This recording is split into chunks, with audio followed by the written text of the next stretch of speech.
Welcome to the benefits of building your own hacking lab. My name is Austin Norby. I am the Director of Cyber Initiatives at Blue Star Software. And let's jump right in. So we'll be covering what is a hacking lab, how do I build a hacking lab, what are the benefits of building your own hacking lab, and at the very end we'll expand on what we think we could do more to take this to the next level. So for this presentation, a hacking lab is defined as an isolated set of computers that are used for cybersecurity training.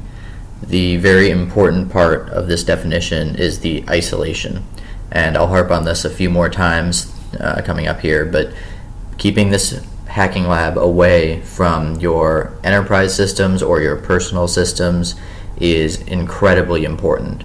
You don't want any of your personal information to be compromised during your cybersecurity education, and even more so, you don't want any enterprise information compromised during any employee's cybersecurity education.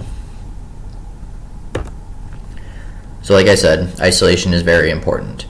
When you are a malware analyst and you are working with a sample, and that sample will delete files or export files or send them to a malicious host, you absolutely don't want your personal or company files being exfiltrated from your host or your hacking lab to a malicious actor. If you're a penetration tester and you are setting up multiple vulnerable hosts that you are going to attack and exploit, you absolutely don't want your personal documents, your enterprise documents, to be attached to those vulnerable hosts or within those vulnerable hosts, so other malicious actors could break in the same way you would be breaking in and then steal those documents. So that's what a hacking lab is. So now, how do we build one? Well, to be punny, to virtualize or not to virtualize, that is the question. But really, you should virtualize. Virtualization has become such an important part of computing nowadays that it, in my opinion, seems silly to not take advantage of it, especially in this context where there will be multiple times where you'll want to reset or restart or reboot an individual computer when you have compromised it or infected it. There are some situations where you might want to use physical hardware, and I'll explain those in just a second. But 99 times out of 100, virtualization will be the solution for you. So what is an example of a time where you wouldn't want to use virtualization? One example would be if you are working with hardware or an exploit that has to do with hardware. Think Spectre, think Meltdown, that are very specific towards the type of CPU or the type of hardware or the type of motherboard, or maybe you're looking at some company has an alleged rootkit that it comes standard with their systems, and you want to identify if that rootkit really exists in the laptop or in the server. Well, virtualizing the operating system isn't going to help you there if the rootkit is below that. So that would be an example of you really want to set up a hacking lab to deal with that specific scenario. You're going to need physical hardware to identify and to understand those scenarios. You could also think maybe kernel level exploits that have to deal with a very specific hardware. That might be another situation, but those are very specific, and for the aspiring cybersecurity specialist, probably not what they're going to need going from 0 to hero. So now virtualization. Virtualization is a great solution for every cybersecurity employee, and that is because of the forgivingness when learning. When you are practicing and resetting boxes and exploiting computers and all of this while you're learning, you're going to mess up, you're going to make mistakes, and virtualization allows you to roll back, to redo, to undo whatever mistakes or compromises or issues you had. Just get rid of them, roll them back, and now you have a clean slate to practice again. So there are many virtualization products. I'm not going to pick a particular one to say one is better, one is worse. There are some that are free, there are some that are paid, there are some that are based in the cloud. You will have to identify which one fits your personal or enterprise needs, and take into account budget, take into account support, take into account whether or not you or your employees have experience with that virtualization solution. But either way, definitely consider virtualization for part of your hacking lab, simply because it allows for repeatability and ease of use during training.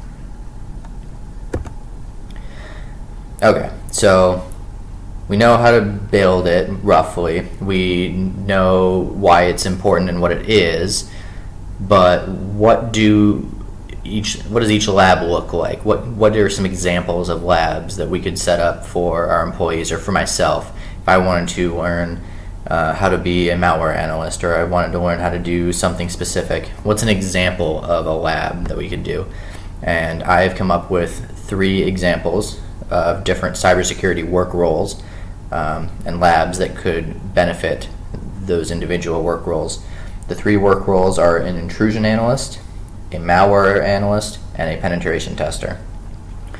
And if you guys have questions later on down the road about, what about this specific role, or what about this type of lab, what would that look like, and what do you think about this, I can address that later on.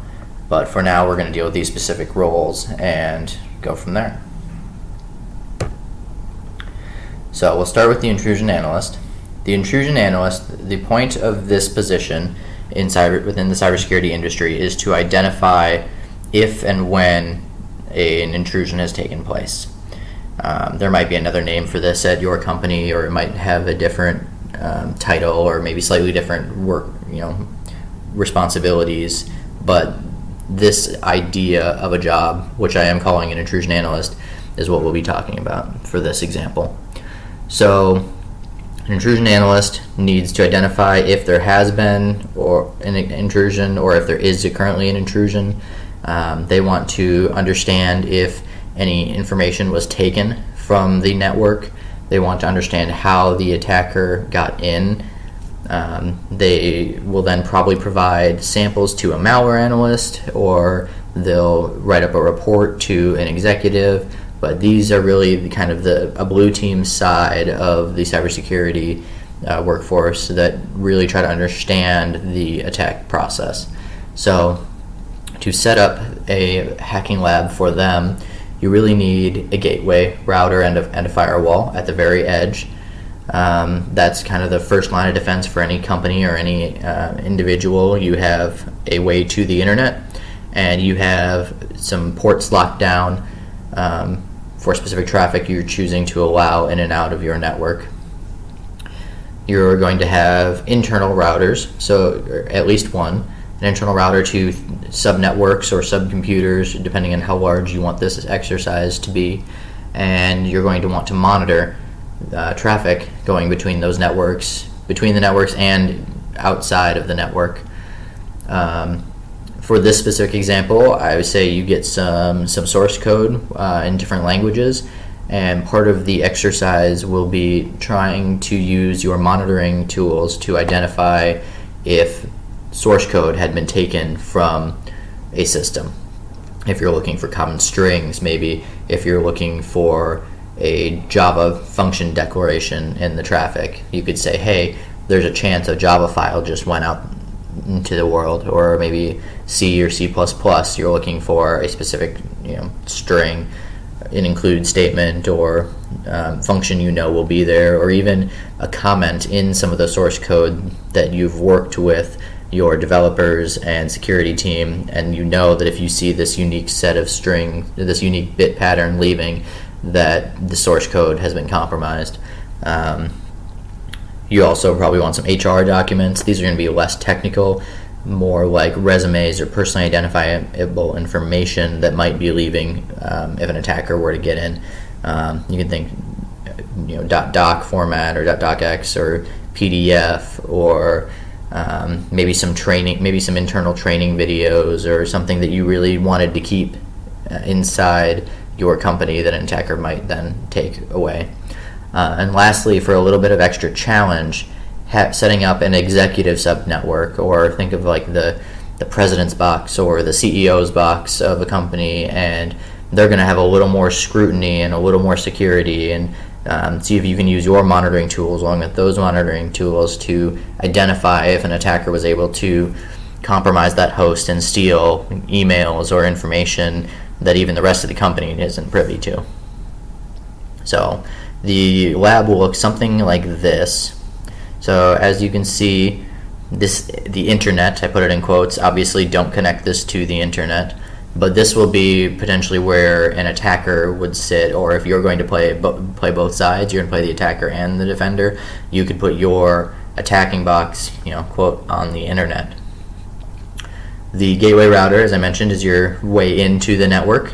That can be a standard gateway router. You could set up some rules on that if you'd like to.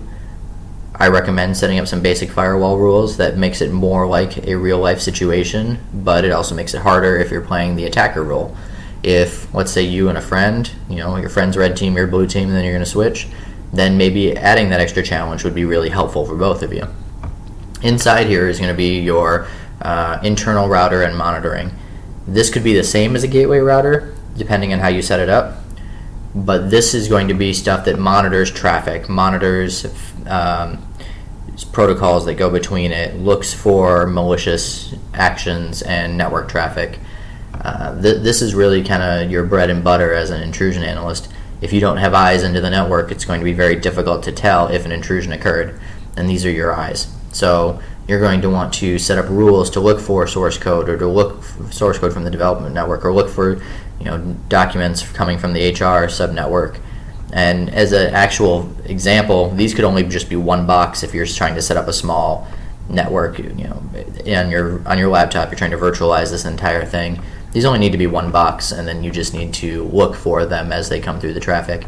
If you wanted to make it a larger exercise, you could add multiple boxes within each of these subnetworks, and then try and track the attacker further as maybe that attacker discovered different things or found other difficulties, and you really can form a larger report and a larger understanding of that entire attack process. And then lastly, here is this executive subnetwork I talked about, and here it might be a HIDS or a HIPS, host intrusion detection system or host intrusion prevention system. Either one. This could be something along the lines of antivirus. This could be something along the lines of event log monitoring. This could be a SIM agent that reports back to your internal router and monitoring. Whatever you'd like to do here. You could also add a network, a NIPS or a NIDS in between if you'd like to add that as well and really see more of the traffic. It really depends on how complicated you'd like to make this exercise for yourself and possibly for your company if you're using this as a training exercise. But the more lifelike, the better you'll be able to perform when this situation actually happens. So next we're going to move on to a malware analyst. The malware analyst is going to have a different lab than an intrusion analyst or a penetration tester. They do not want to be connected to the internet at all. There's no reason to be. You're going to need a machine that will actually run the malware. You are intentionally infecting this machine, and this is part of the reason virtualization comes into play. When you run it and you're infected, and let's say the malware deletes everything.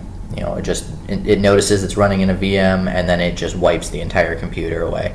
Well, now you can just revert it in virtualization. You have your computer right back the way it was. You're also going to want an isolated analysis machine, a machine that is either only connected through the virtualization software, or you turn the connection on and off between the dirty machine to transfer artifacts or files, and then analyze them either before malware runs or after malware runs. These two machines can be the same. One caveat to that is malware may change its behavior depending on what is present on the machine. If malware looks for antivirus and decides not to run, or if malware looks for sysinternals tools and then decides not to run, you're not going to get an accurate report of what that malware is really doing. And as a malware analyst in training, using this hacking lab to better yourself, you're not going to be as qualified because the malware, you might think it's not malware, well, it's not actually doing anything. Well, no, it is doing something. It's checking if your machine is something it actually wants to run on. And static and dynamic analysis can figure that out, or maybe you already have some idea of what it does and you're really just testing it on this hacking lab. So either these can be the same, it's totally up to you. Just make sure to take into account the way the malware actually runs, and don't just assume that by combining these two machines that it will run the exact same as if it were to run, as separate machines. You're going to want a fake gateway or fake network machine. There are services out there that will do this for you, that will fake DNS or fake ping requests or fake HTTP traffic in order to trick the malware into continuing to run. There are some malwares out there that will attempt to beacon home, and if they don't get a response, then they don't run. Or they might beacon to something that doesn't exist, and then if they do get a response, this is their way of checking that they're being analyzed, then they don't run as well. So really understanding how that malware works when you're using it within a hacking lab is very important in order to get accurate results.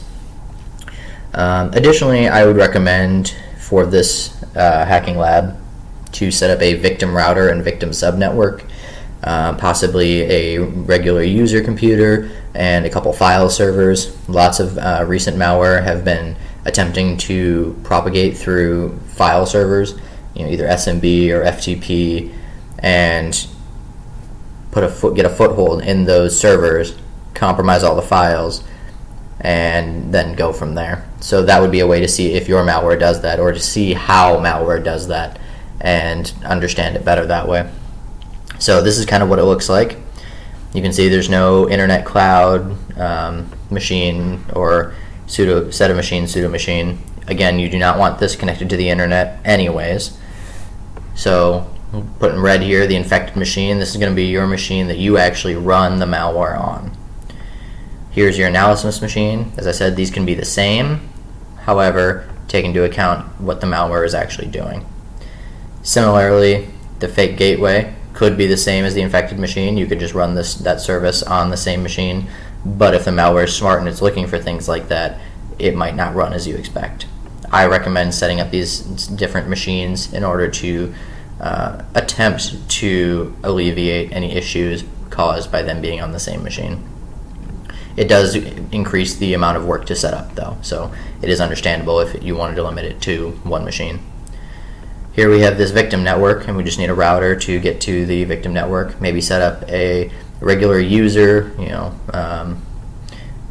simple test user or template user on this machine, and maybe an FTP or SMB file share here, and see what the malware does. And by using this setup, the malware will, if it is going to propagate, it will go through this router, find these, and attempt to either exploit or just connect and manipulate files or establish a presence or a foothold on these machines.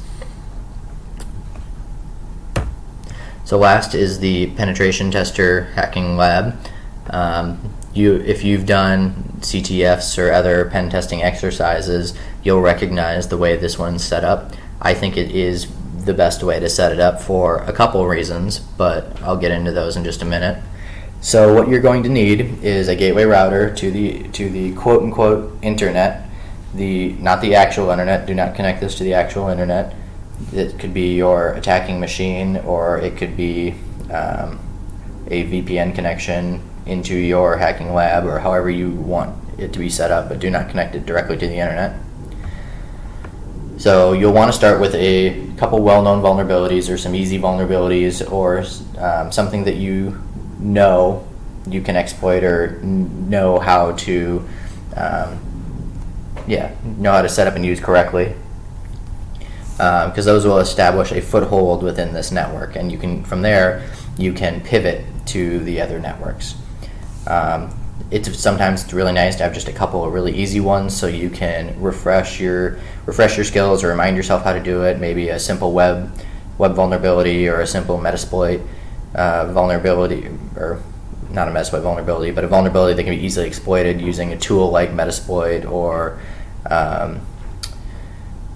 any other exploit kit that you might use for white hat purposes.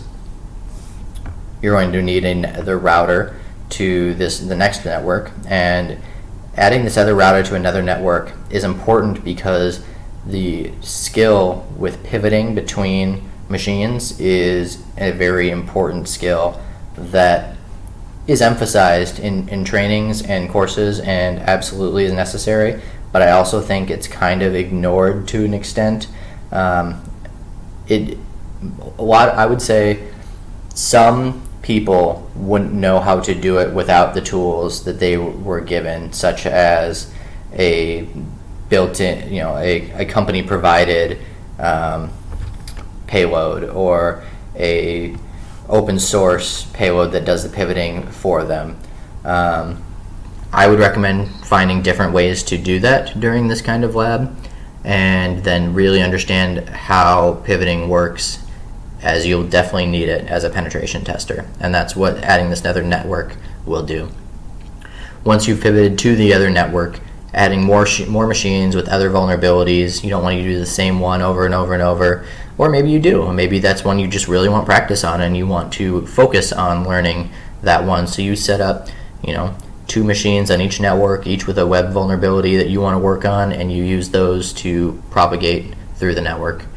It really is up to you. When I give these examples, they're by no means authoritative, exhaustive.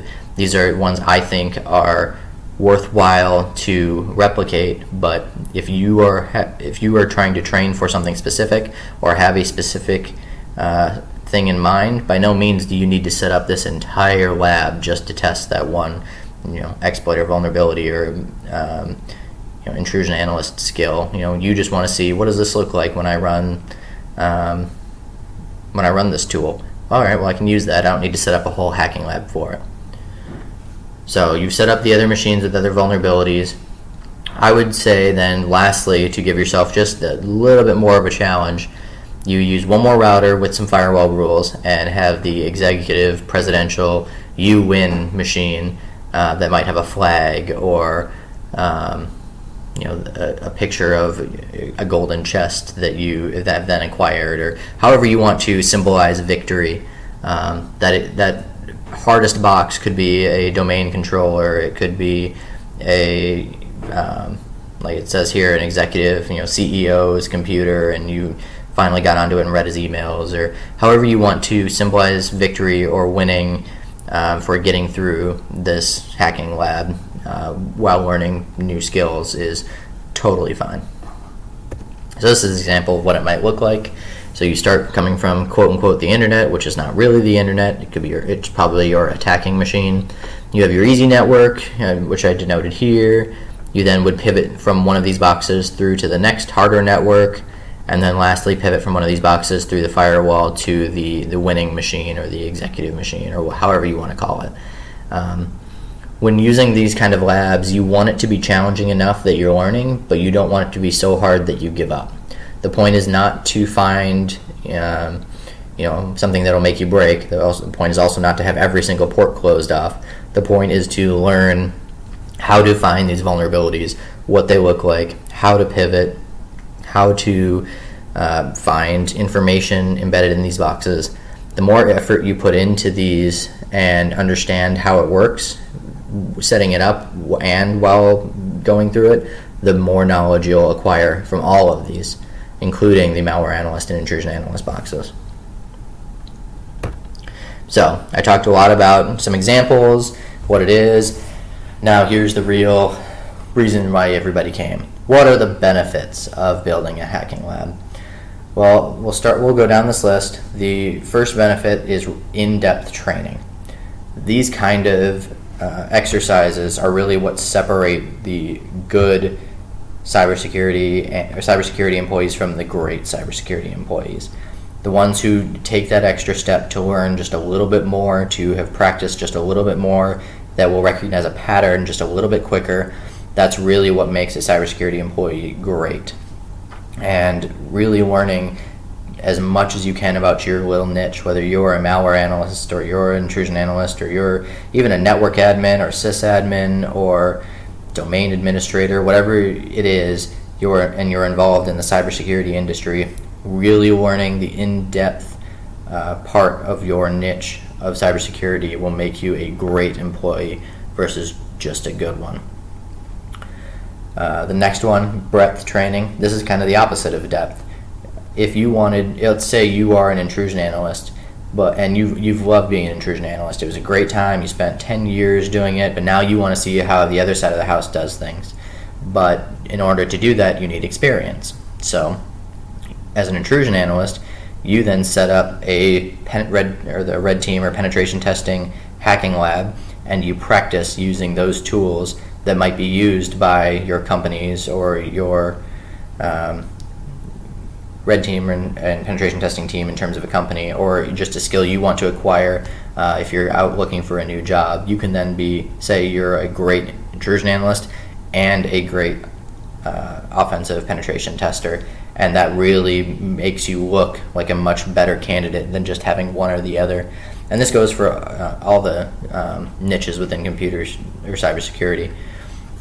Having multiple exposures to multiple niches makes you more effective, because you start to see patterns and you really understand the whys instead of just the hows. And the hows are important, don't get me wrong, but the whys and the hows are even more important. For example, red teams and penetration testing teams attempt to evade monitoring and intrusion analysts. And as an intrusion analyst, you might understand some simple ways they do that by encryption or obfuscation, or using DNS or ICMP tunnels to exfiltrate information. But you might not know how to do that yourself, or you might not know why they pick a certain action over another one. And going to that other side of the house as a penetration tester, and you then compete against intrusion analysts, you start to understand why one technique works over another, or why one's favored over another, and that breadth is really what would make you a much better cybersecurity employee. So extra job training, I don't mean doing your job more than your job, or doing your job and then some. What I really mean is kind of like extraterrestrial or extracurricular, outside of your job training. And things like infrastructure, networking, and virtualization, which are a core component of setting up these hacking labs, are skills you'll acquire simply by participating and building these exercises. You will have to understand how routers work together to route traffic between networks. You'll have to understand how servers are set up and maintained and deployed, whether you decide to use a orchestration service, or if you decide to set it up yourself, or if you decide to use containers. You'll have to understand what that infrastructure looks like and be able to maintain it. And of course, virtualization. You'll learn about virtualization. You won't be writing your own virtualization solution, but you'll be understanding snapshots and where to save certain components of the virtualization, and how to restart or redeploy images. And that will be very valuable, maybe not directly to your day-to-day work, but on your resume, and in the future when you're looking for a new job, or if you're looking to branch out or try something new. It kind of falls in line with that breadth. You have something that sets you apart from potentially other cybersecurity employees. Well, yeah, I'm a great intrusion analyst, but I don't have any experience with virtualization. Or I'm an awesome penetration tester, but I've never set up a router. That kind of thing. Having this extra job training will just give you that little bit of an edge and increase your general knowledge of the cybersecurity industry.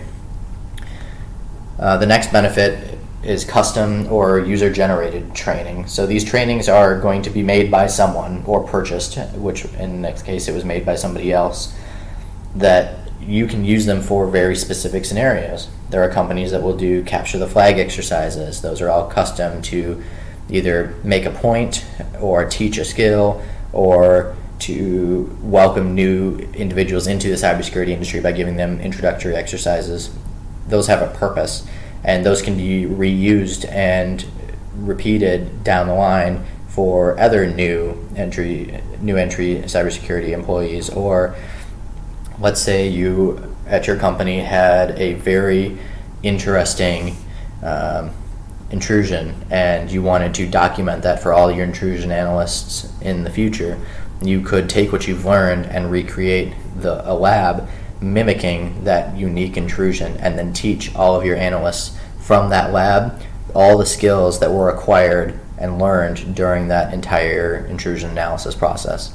And that would mean that information isn't lost when employees leave or isn't forgotten, and then the company is able to be compromised again by that same style of intrusion. It can also be custom. I mean, these have been mentioned to be custom, but custom in terms of for you yourself. If you are great at privilege escalation on a Linux system, but you don't know how to do it on a Windows system, or let's say you want to learn more network-based attacks rather than just local privilege escalation, you can design those hacking labs just to focus on those techniques and skills that you want to develop, and that will help you, again, build your understanding and knowledge of that niche within cybersecurity. And lastly, hiring exams. These are a definite win-win for employees and companies. When a company hires an employee, they want to know that the individual can do the job they say they can do.